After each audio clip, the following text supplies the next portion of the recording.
Hello, my name is Sophia. I have salon in Austin, Texas, Sophia Beauty and Barber Salon. The question for today is how to make homemade conditioner. The best way to make a homemade conditioner, this is a big treatment too.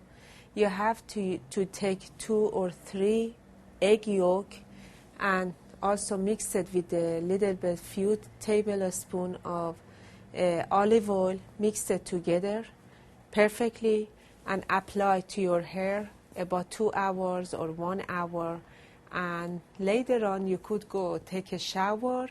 And this is the best way to make a homemade conditioner and make you happy, and you don't have any brittle or dry hair anymore.